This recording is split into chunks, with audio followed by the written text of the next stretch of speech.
కార్యక్రమాన్ని ప్రారంభించే ముందుగా గురువు గారికి వందనాలు తెలియచేసుకుంటూ పాల్గొన్న మీ అందరికీ కూడా ధన్యవాదాలండి.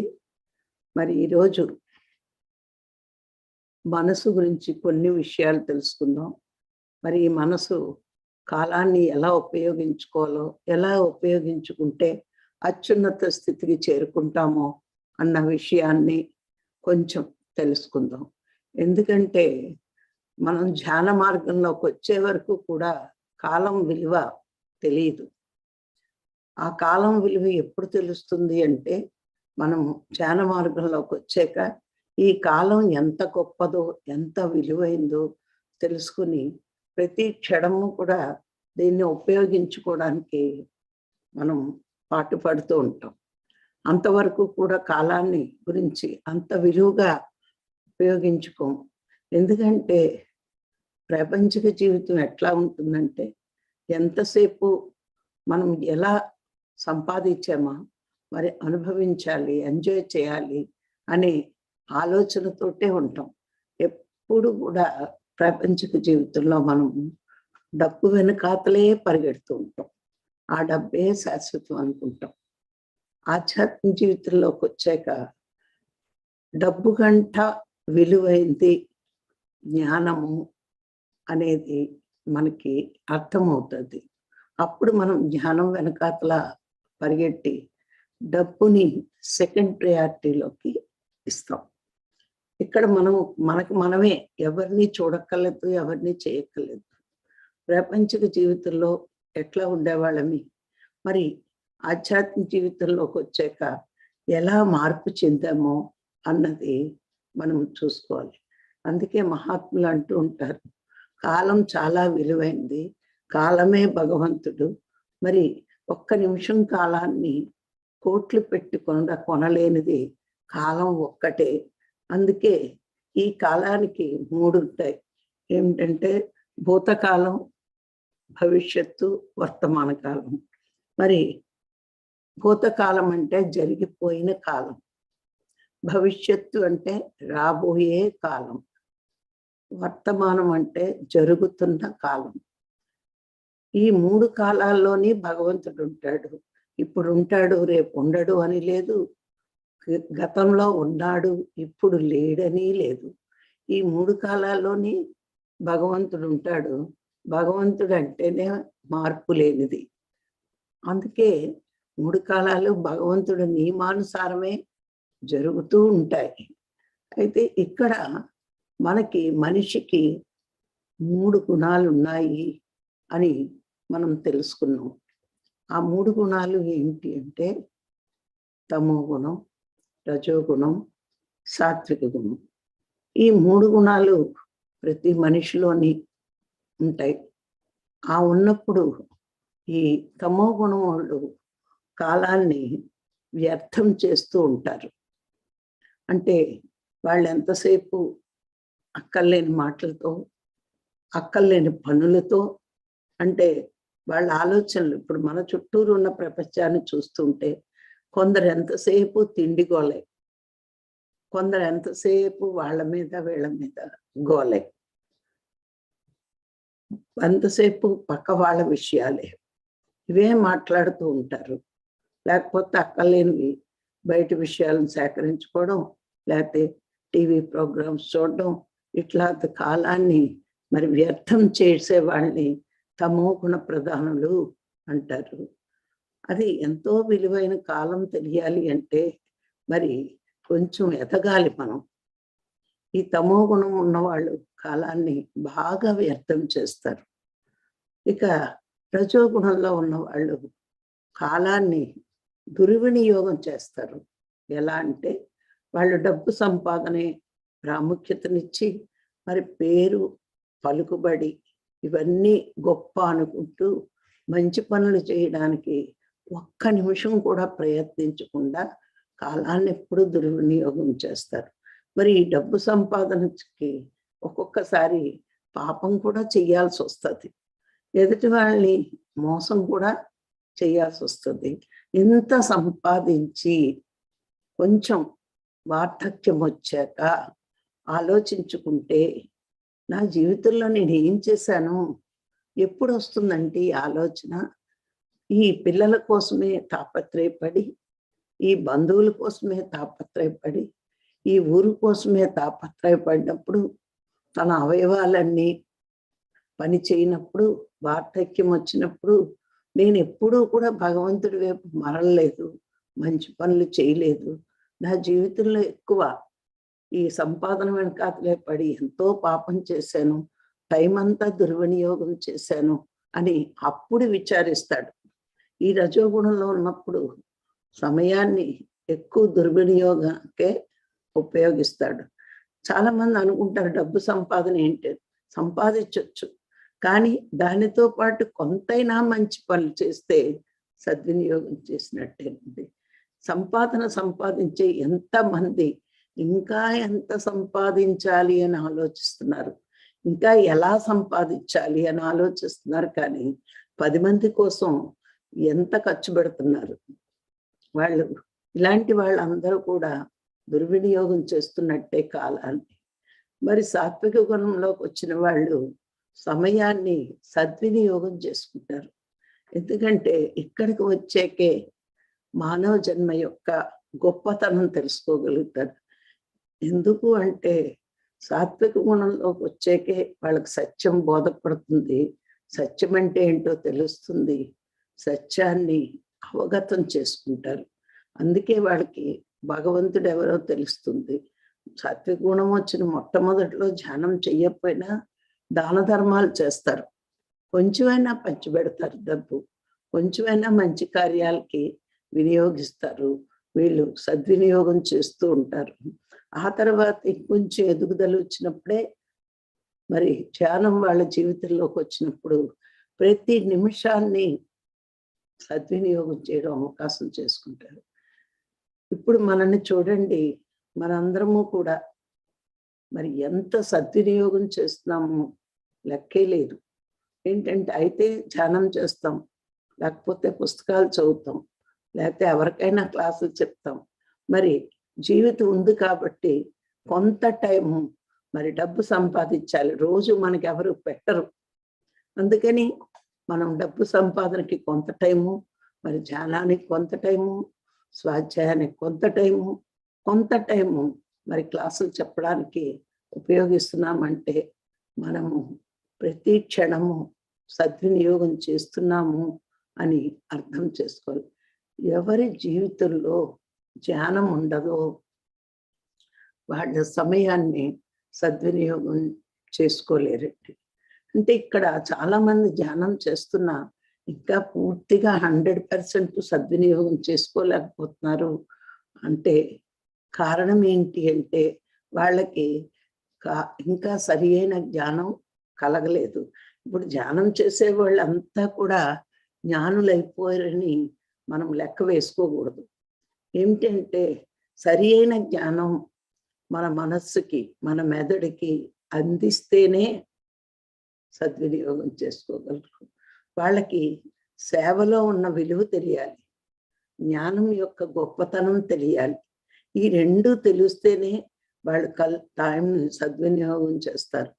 ఏ రోగమో తగ్గడానికి ధ్యానం చేసిన వాళ్ళు, వాళ్ళ సంకల్పాలు నెరవేరడానికే ధ్యానం చేసేవాళ్ళు చచ్చిన సేవ చెయ్యరండి. వాళ్ళు వాళ్ళ లాభం కోసమే ధ్యానాన్ని ఉపయోగించుకుంటే ఇంకా ప్రజల లాభం వాళ్ళేం చూస్తారు. ఈ రెండు వదిలి ఆత్మలాభం కోసం ధ్యానం చేసే వాళ్ళే సేవలో ఎక్కువ పాల్గొంటారు. అందుకే రాఘరావు గారు కానీ పత్రి గారు కానీ ధ్యానం జ్ఞానం కోసం అంటారు, కానీ మరి శారీరక లాభాలు మానసిక లాభాలకి ఎక్కువ ప్రాముఖ్యతనివ్వరు. ఎవరైతే ఈ రెండు లాభాలు చూసుకుంటారో వాళ్ళు వాళ్ళ డబ్బుని బయట వాళ్ళకి అస్సలు ఉపయోగించరు, వాళ్ళ శక్తిని ఉపయోగించరు, వాళ్ళ జ్ఞానాన్ని కూడా, వాళ్ళకి ఉంటే కదా జ్ఞానం బయట వాళ్ళకి ఇవ్వడానికి. అందుకే జ్ఞానం లేక ఏం చేస్తూ ఉంటారు, అనుభవాలు చెప్తూ ఉంటారు. మీరు గమనించండి, ఎవరి క్లాసుల్లో అయినా అనుభవాలతో క్లాస్ అంతా పూర్తి చేశారు అంటే వాళ్ళు స్వాధ్యాయం ద్వారా వాళ్ళ జ్ఞానాన్ని పెంచుకోలేదని అర్థం అవుతుంది. పత్రి సార్ మనకి ముందే చెప్పారు, పుస్తకాలు చదవండి, పుస్తకాలు చదవండి అని. మరి అది చదివితేనే మనకి జ్ఞానం పెరుగుతుంది. జ్ఞానం పెరిగితేనే మనం సబ్జెక్ట్ చెప్పగలుగుతాం. లేకపోతే వాళ్ళ అనుభవాలు అయిపోయాక ఆ పక్కోడికి ఇది వచ్చింది, ఈ పక్కోడికి ఇది వచ్చింది అని ఇంకా పక్క వాళ్ళ అనుభవాలు చెప్పడం మొదలు పెడతారు. అంటే వీళ్ళు జ్ఞానపరంగా ఎదగకుండా ఏదో ధ్యానం చేసి వీడికి వచ్చిన లాభాలు శారీరక పరమైనవి, వీడికి మానసికంగా వచ్చిన లాభాలు చెప్తాడు. కానీ ఇలాంటి వాళ్ళ జ్ఞానశక్తి అప్పటికప్పుడే ఖర్చు అవుతుంది. కానీ వాళ్ళు ఆత్మజ్ఞానం పొందడానికి, బ్రహ్మజ్ఞానం పొందడానికి వాళ్ళకి ఇంకా ఎదుగుదల రాలేదు. మరి పత్రిసారి చెప్పినట్లుగా ధ్యానం చేస్తూ, స్వాధ్యాయం చేస్తూ ఎదుటివాడికి మనం ఆ జ్ఞానాన్ని ఇక్కడ గమనించండి. ఆత్మజ్ఞానం, బ్రహ్మజ్ఞానం అందించడమే చాలా గొప్ప విషయం. అంతేకాని అనుభవాలు అందించడం పెద్ద గొప్ప కాదు. అది అనుభవం అన్నది ఎవరి జీవితంలో వాళ్ళు పొందుతారు, అది అనుభవం. అంతే తప్పించి ఆత్మజ్ఞానం, బ్రహ్మజ్ఞానం పక్కన పెట్టి మరి వేరే మాట్లాడితే అది పెద్ద జ్ఞానం అందించినట్లు కాదండి. అందుకే మనం ఎప్పుడు కూడా ఫోకస్, మనం ధ్యానం చేస్తున్నప్పుడు మన టైం అంతా సాధనకి, స్వాధ్యాయానికి ఉపయోగించగలిగినప్పుడు మాత్రమే మనము, అంటే ఏ కోరిక లేకుండా సేవ కూడా చెయ్యాలి. అప్పుడు మాత్రమే మనం అసలైన జ్ఞానం పొంది ఆ జ్ఞానాన్ని 10 మందికి అందించగలుగుతాం. అయితే జ్ఞానం అంటే ఏంటి అనేది మళ్ళా మీకు డౌట్ వస్తే ఒకటేనండి, నేను ఆత్మని తెలుసుకున్నది అనుభవపూర్వకంగా తెలుసుకోగలగాలి. ఇది అనుభవపూర్వకంగా ఎట్లా వస్తుంది అంటే మళ్ళా మనసే కారణం. ఇక్కడ ఒకటే చెప్పారు మహాత్ములు, నువ్వు సాధన చేసి నీ మనసుని ప్రపంచం వైపు తిప్పేవా, అది చంచలత్వంలోకి వెళ్ళిపోతుంది. ఆ చంచలత్వంలో ఎంతసేపు ఉంటుందో ధ్యాన శక్తిని ఖర్చు పెడుతుంది, ఆ ధ్యాన శక్తిని కోల్పోతుంది. ఆ సాధన ద్వారా మరి పొందిన శక్తి ప్రపంచం చూసిన వెంటనే ఎక్కువ ఆలోచనలు వచ్చేస్తూ ఉంటాయి. ఇది కావాలి, అది కావాలి, ఇది అది అనే ఆలోచనలు వస్తాయి. ఈ ఆలోచనలు వచ్చినప్పుడు ఈ జ్ఞానశక్తి ఖర్చుపోయి ఇక అది శక్తివంతమైన పనులు చెయ్యలేదు. ఆత్మవైపు తిప్పిన మనసు శక్తిని పొంది చాలా గొప్ప గొప్ప పనులు చేస్తుంది. అందుకే ప్రపంచంలో ఉండు, నీకు కావలసినంత పొందు, కానీ ఎక్స్ట్రా పొందకు. ఆత్మవైపు తిప్పినప్పుడే నీ మనసు శక్తివంతం అవుతుంది. అలా శక్తివంతం అయితే లాభం ఏంటి అన్నది మనం అలా క్వశ్చన్ వేసుకుంటే, ఈ శక్తివంతమైన మనసే మంచి మంచి సంకల్పాలు చేసి అవి నెరవేర్చేటట్టు చేసుకునే శక్తి ఆ మనసుకు ఉంటుందట. అందుకే మీకు ఎన్నోసార్లు రాఘరావు గారు చెప్పారు, చంచలమైన మనసుని నిశ్చలం చేసుకోండి, నిశ్చలం చేసుకోండి అని. ఎందుకంటే ప్రపంచం వైపు తిప్పితే మనసు చంచలమవుతుంది, మరి పరమాత్మ వైపు తిప్పితే, మరి ఆత్మ వైపు తిప్పితే నిశ్చలమవుతుంది. ఉండాలి, కానీ ఏది అంటించుకోకుండా ఉండగలగాలి ప్రపంచం వైపు.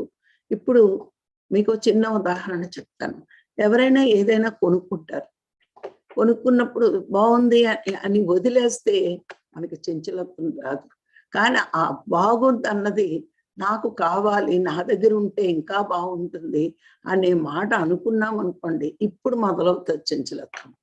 లేదు, నాకు అవసరమా, అవసరం కాదా, అవసరం లేని వాటి వెనకాతల నేను కోరుకోవాల్సిన అవసరం లేదు అని ఎప్పుడైతే మనం నిర్ణయం తీసుకుంటామో అసలైన జ్ఞానిలాగా మిగులుతాం.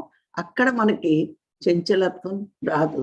అందుకే ప్రపంచం వైపు ఉన్నా నీ మనసు, నీకు నిత్య వస్తు వివేకం తెలియాలి, వివేకం ఉండాలి అని శంకరాచార్యులు చెప్తారు. ప్రపంచం చూస్తావు, చూడకుండా ఉండకూడదు, చూడాలి. ఎందుకంటే మనం ఎదుటివాడికి ధ్యానం చెప్పాలంటే ప్రపంచంలోనే తిరుగుతాం. తిరిగినా నీకు అది అవసరమా కాదా, చూసిన వాటి వెనకాతలా పరిగెట్టకూడదు. అందుకే కళ్ళు వెళ్ళిన చోటికి మనసు వెళ్ళకూడదు, మనసు వెళ్ళిన చోటికి మనిషి వెళ్ళకూడదు అని చెప్తారు. నువ్వు వెనకాతల మోజు పెంచుకుంటూ అది నాకు కావాలి, నాకుంటే బాగుంటుంది అని నువ్వు ఎప్పుడైతే కోరుకున్నావో అప్పుడు నీ మనసు చంచలత్వం. ఈవేళ ఒకళ్ళింట్లోది నచ్చింది, రేపు ఇంకోళ్ళ ఇంట్లోది నచ్చుతుంది. ఇలా రకరకాలుగా చంచలత్వంలో నీ మనసు చెలిస్తూ ఉంటుంది. చంచలత్వంలో ఉన్న మనసుకి అది ఎంత ధ్యాన సాధన చేసినా అది మనసు యొక్క ఆలోచనల వల్ల నిర్వీర్యం అయిపోతాయి. అవి నువ్వు ఎప్పుడైతే కంట్రోల్ చేసుకోగలిగి నువ్వు ఉండగలిగితే ఆత్మశక్తితో నీ మనసు చాలా గొప్ప స్థాయికి ఎదుగుతుంది. అది నీ నిశ్చలత్వాన్ని బట్టి ఉంటుంది. చూడండి, ఇక్కడ 2 ఉదాహరణలు మీకు ఒకటి చెప్తాను. సూర్య భగవానుడు మొట్టమొదట పరమాత్మ నుంచే ధ్యానం పొందాడు. ఆ పొందిన జ్ఞానాన్ని ప్రపంచానికి ఏ రూపంగా ఇస్తున్నాడు? ఆయన అంత జ్ఞానం పొందాడు కాబట్టే నిరంతరము తన సూర్యకిరణాలతో ప్రపంచాన్ని వెలుగుతో నింపుతున్నాడు. మరి నింపుతున్నప్పుడు ఇది గొప్ప ప్యాలెస్సా, ఇది పూరిగుడిసా అని ఆలోచించకుండా తన శక్తిని అలా ఇస్తూనే ఉన్నాడు. మరి అలా ఇచ్చిన శక్తిని ప్రపంచం అంతా ఉపయోగించుకుంటుంది. మరి అలాగే చూసుకుంటే ఒక వర్షపు చుక్క ఉంది. ఆ వర్షపు చుక్క పైలోకాల నుంచి పైనుంచి కిందకు వస్తోంది. వచ్చినప్పుడు మరి మనము ఎలా ఎక్కడ పడితే దాని విలువ, ఇప్పుడు బురద గుండలో పడింది అనుకోండి, బురద అయిపోతుంది. పెనం మీద పడితే ఆవిరవుతోంది, రోడ్డు మీద పడినా ఆవిరైపోతుంది. నదిలో పడితే నదీ జలంగా ఉంటుంది, సముద్రంలో పడితే ఉప్పగా మారుతుంది. అంటే ఇప్పుడు మనం ఏం నేర్చుకోవాలి? సూర్యుడిలా ఉండాలని నేర్చుకోవాలి. బురదలో పడిన వర్షపు చుక్కలా ఉండకూడదు. ముత్యపు చిప్పలో పడిన ముత్యంలాగా తయారవ్వాలి. వర్షపు చుక్క ఎక్కడ పడింది? ముత్యంలో పడినప్పుడు ఏమైంది? ముత్యంలా మారిపోయింది. అలాగే మనము మన మనసుని ఆత్మ వైపు తిప్పితే ముత్యంలా ఉంటాం, ప్రపంచం వైపు తిప్పితే బురద గుంటలో పడిన వర్షపు చుక్కలా మారిపోతాం. అందుకే ఈ 2 ఉపమానాలు మనకి మహాత్ములు ఇవ్వడం జరిగింది. నువ్వు సూర్యుడిలాగా అందరికీ సేవ చెయ్యాలి. మరి వర్షపు చుక్కల బురదలో పడి బురదగా మారిపోయినట్టు కాకుండా, మరి ముత్యపు చిప్పలో పడి ముత్యంగా ఎలా మారిందో నువ్వు ఆత్మశక్తితో ఆత్మలో లయమైనప్పుడు నువ్వు ఒక దైవానిగా మారిపోతావు అని చెప్పడం జరిగింది. మరి ప్రపంచం వైపు తిప్పుకుని చంచలత్వంలో ఉంటావో, ఆత్మ వైపు తిప్పి నిశ్చలత్వంలో ఉంటావో, అది నీ ఇష్టం. మరి ఈ మనసు చంచలత్వంలో ఉంటే కాలాన్ని మరి వ్యర్థం చేయడం, దుర్వినియోగం చేయడం చేస్తాము. మరి ఆ సత్వగుణంలోకి వచ్చేటప్పటికి మనం ఏం చేస్తాం? నిశ్చలత్వంలోకి వచ్చి ఆత్మ వైపు తిరిగి దైవంగా మారుతాం. అందుకే మరి మనసుని మనం ఉంచుకునే స్థితిలో ఉంది. ధ్యానం చేస్తున్నాము అయిపోయాము అని కాదు, ధ్యానం చేసాక ఇంకా ఇంకా జాగ్రత్తగా ఉండడం నేర్చుకోవాలి. ఏ క్షణాన్ని నా ధ్యాన శక్తి కోల్పోతానో అని సాధకుడు అనుక్షణము భయంతో ఎరుకతో ఉండాలి.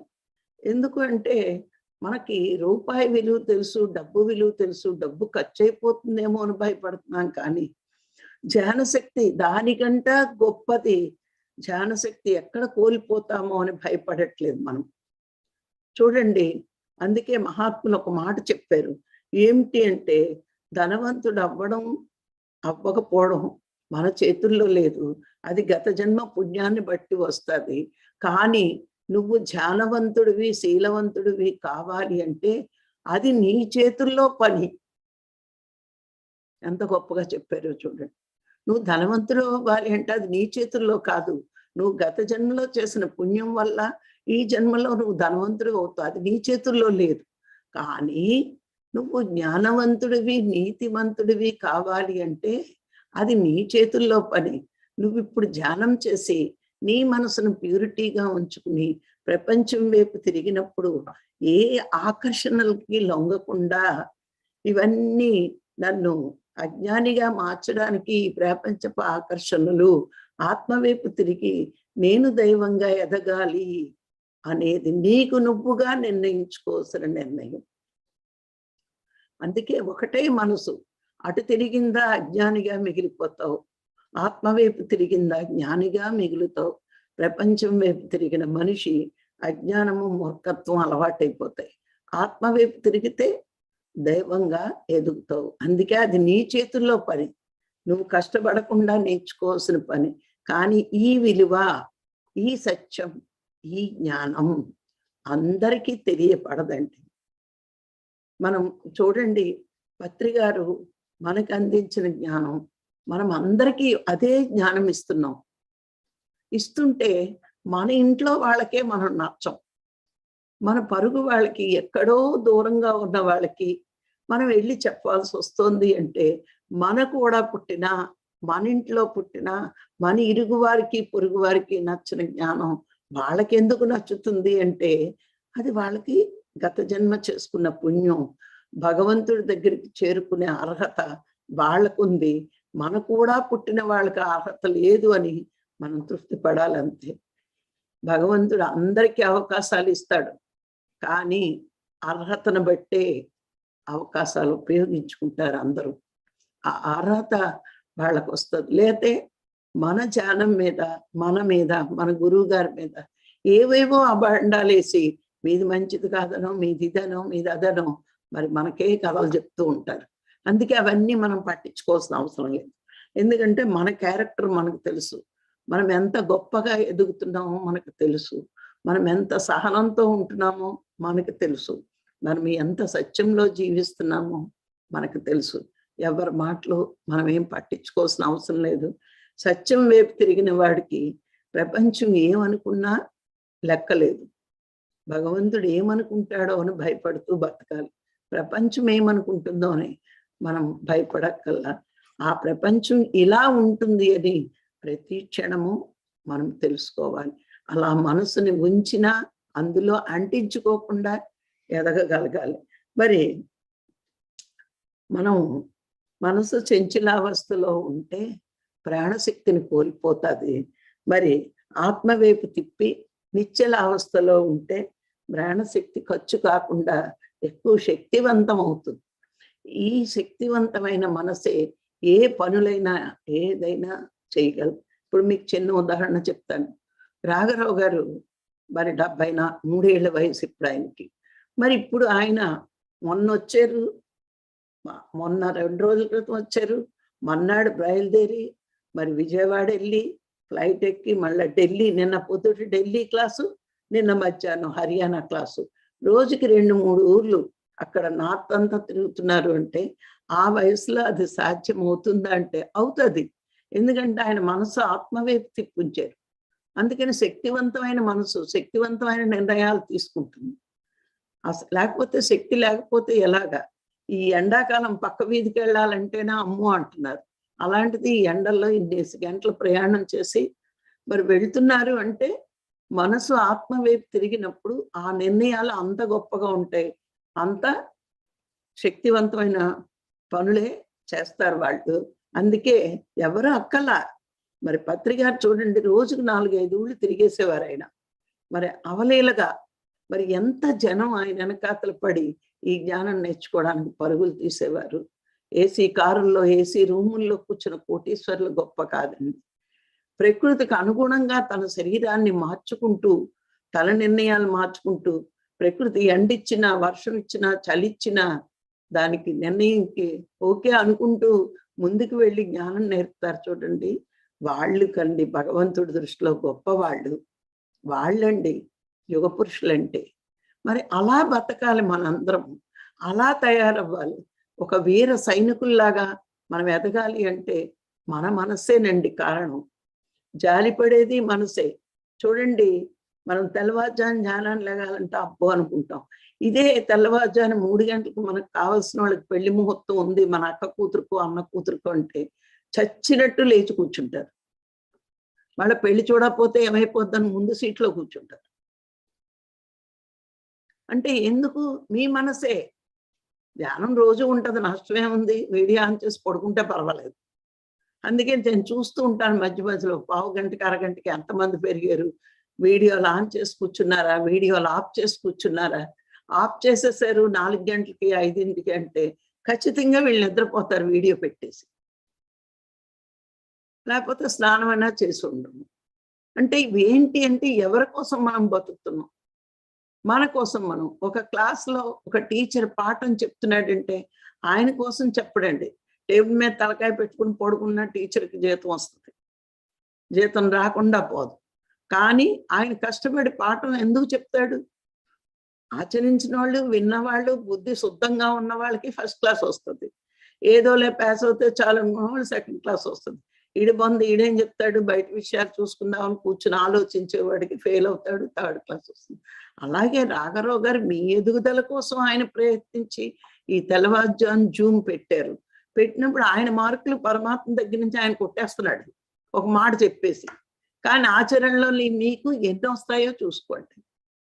ఆచరణలో పెట్టుకున్న వాడికి అంటే పరమాత్మ ఎప్పుడు కూడా డైరెక్ట్గా ఏది మనకు చెప్పడండి. తనకు నచ్చిన వాళ్ళ ద్వారా నచ్చిన వాళ్ళని సెలెక్ట్ చేసుకుని వాళ్ళ ద్వారా చెప్పిస్తాడు. రేపు ఇంకో క్లాస్లో చెప్తాను ఏ దేవతల ద్వారా పరమాత్మ శక్తులను భూమి మీదకి దింపుతున్నాడో, అది ఇంకో క్లాస్లో మీకు చెప్తాను. మరి అలాగా కొంతమందిని గురువుల ద్వారా, ఇలాగా కొంతమంది ద్వారా ఆయన ఆశయాలు మరి చెప్తారు. ఈరోజు మీకు తెల్లవారుజామున ధ్యానం అన్నారంటే రాబోయే రోజుల్లో మనం ఎంత గొప్ప పనులు చేయాల్సి వస్తుందో అది పరమాత్మ ఆజ్ఞగా మనం స్వీకరించి మనం ఆచరణలో పెట్టుకోవాలి. పడుకున్నప్పుడు మీకు అనిపించట్లేదా తెల్లవారుజామున లేవకపోతే? లోన్ నుంచి విన్నరు, లే ఇంకెన్నాళ్ళు పడుకుంటావు, జీవితం అంతా పడుకుంటావా అని అనిపిస్తారు. చూడండి, ఆ వాయిస్ మీకు వినిపించకపోతే మీకు ఇంకా సాధనలో పరాకాష్ఠ లేనట్టే. నేను ఒక్క క్షణం 5 నిమిషాలు లేట్ చేస్తే నా ఎన్నను ఊరుకోదు. లే లే లే, ఎవరి కోసం ఇది? నీ కోసం. ఎన్నాళ్ళు పడుకున్నావు, ఇంక లేపుతూ ఉంటుంది. అది అందరికీ అనుభవంలోకి వస్తుంది. ఎందుకంటే మనసు ప్యూరిటీ అయినప్పుడు ఆత్మ దగ్గర నుంచి వచ్చిన సంకేతాలు మనకి వినబడతాయి. అవి వినబడాలి. వినబడే వరకు మనకి ఇంకా ప్యూరిటీ అవ్వలేదు అనేది మనకి తెలియాలి. చాలా మంది చేస్తున్నారు, చేయలేదని నేను అలా. ఇంకా బద్ధకస్తులకు చెప్తున్నాను ఈ విషయం. నేను ఎవరి కోసం కాదు, మన కోసమే పరమాత్మ చెప్పిస్తున్నాడు. మనం ప్యూరిటీ అవ్వాలి. ప్యూరిటీ అవ్వకపోతే నష్టం ఏంటి? ధ్యానం చెయ్యకపోతే నష్టం ఏంటి? నష్టం ఏంటో కూడా మనకి ఋషులు మనకు అందించేసారా, అది మీకు చెప్తాను.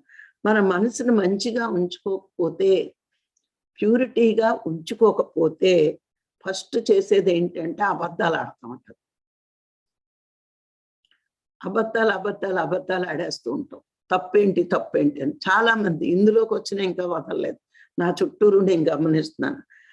అబద్ధాలు ఆడడం వల్ల ఏమవుతుందంటే యజ్ఞఫలం పోతుందట. యజ్ఞఫలం అంటే ఏంటి? మళ్ళా నువ్వు ఏ 10 మందికైనా ఎప్పుడైనా ఒక అన్నదానం చేసేవనుకో, అది కూడా యజ్ఞం అనండి. అంటే 12 రకాల యజ్ఞాల్లో ఇది కూడా ఒక యజ్ఞమే, అన్నదానం చేస్తే. మరి నువ్వెంత చేసినా, అలాంటివి దాన ధర్మాలు ఎన్ని చేసినా నువ్వు అబద్ధం ఆడటం వల్ల ఆ ఫలితం నీకు రాకుండా పోతుంది. మరి గర్వం పెరిగినప్పుడు తపోబలం పోతుంది. జ్ఞానుల్ని నిందిస్తే ఆయుష్ క్షీణిస్తుంది.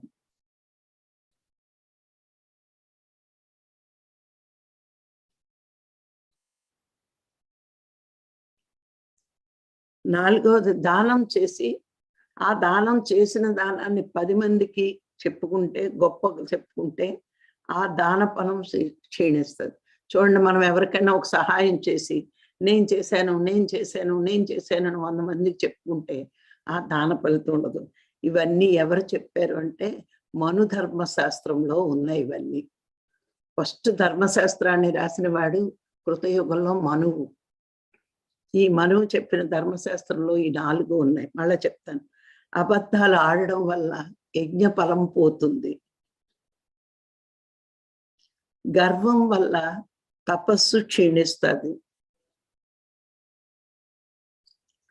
జ్ఞానుల్ని దూషిస్తే ఆయుష్ క్షీణిస్తుంది. దానం చేసి గొప్పగా చెప్పుకుంటే ఆ దాన ఫలితం పోతుంది. అందుకే పూర్వం అన్ని దానాల కంటే గుప్త దానం మేలు అనేవారు. మరి ఈ జ్ఞానులు దూషిస్తే ఆయుష్ క్షీణిస్తుందనడానికి మరి మా అన్నయ్య పత్రికని తిట్టి మరి 50 ఏళ్ళకే చచ్చిపోయాడు. అపర కోటీశ్వరుడు. చెప్పాను కదా వాడి గురించి మీకు. తిట్టితే నోరు పడిపోయింది, చిన్న మెదడులో డ్యామేజ్ అయిపోయింది. మరి 50 ఏళ్ళకే చనిపోయాడు. మరి అందుకే జ్ఞానుల జోలికి ఏ గురువు అవనివ్వండి, మనకు తెలియనప్పుడు, నచ్చనప్పుడు మౌనంగా ఉండాలి, కానీ వాళ్ళని విమర్శించక్కల్లా. ఎందుకంటే వేదాల్లో ఒక్కొక్క రకంగా చాలా రకాలు ఇచ్చారు. ఏదైనా సరే పరమాత్మ వైపుకు తీసుకువెళ్ళేటట్టే ఉండాలి. మరి అది మనకు నచ్చినప్పుడు మన స్థాయి కాదు అని మనము వదిలేయాలి.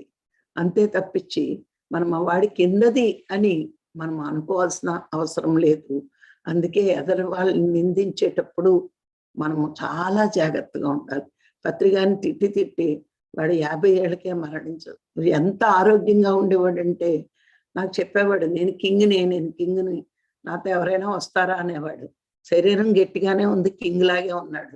కానీ శరీరానికి రోగం రాలే, బుర్రకు రోగం వచ్చింది, మరి చచ్చిపోయాడు. మరి అందుకే నాకు ఈ మాట చాలా, ఇది చదువుతున్నప్పుడల్లా మా అన్నయ్య గుర్తొస్తాడు. అందుకే జ్ఞానుల్ని ఎప్పుడు కూడా మనము అక్కర్లేకపోతే మౌనంగా ఉండాలి, కానీ మనం నిందించకూడదు. ఈ మనుస్మృతిలో మరి ఈ 4 విషయాలు రాశాడు. మరి ఇవన్నీ కూడా మనం పాటించాలి అంటే మనసు ఎప్పుడు ప్యూరిటీగా ఉంచుకోవాలి, కాలాన్ని సద్వినియోగం చెయ్యాలి. మనసును ప్యూరిటీతో పాటు కాలాన్ని కూడా చాలా జాగ్రత్తగా వాడుకోవాలి. కాలాన్ని సద్వినియోగం చేసిన వాళ్ళే మహర్షులు, మహాత్ములు, మహిమాన్వితులు ఈ భూమి మీద ఉంటారు. అలాంటి వాళ్ళే చాలా గొప్ప వాళ్ళు అవుతారు అని మరి మనువు చెప్తున్నాడు. మరి మనం ఎంతో చక్కగా కాలాన్ని సద్వినియోగం చేసుకుంటూ, మనసుని ప్యూరిటీగా ఉంచుకుంటూ, మరి మంచి ధ్యానం చేసి మన మనస్సుకి ఆ శక్తిని అందిస్తే మనమే దైవాలుగా ఎదుగుతాము. మరి ప్రపంచం వైపు తిప్పిన మనసు చంచల స్థితి, ఆత్మ వైపు తిప్పిన మనసు నిశ్చల స్థితిలో ఉంటుంది. మరి ఈరోజు ఈ అవకాశాన్ని ఇచ్చిన మీ అందరికీ మరొకసారి కృతజ్ఞతలు. Thank you.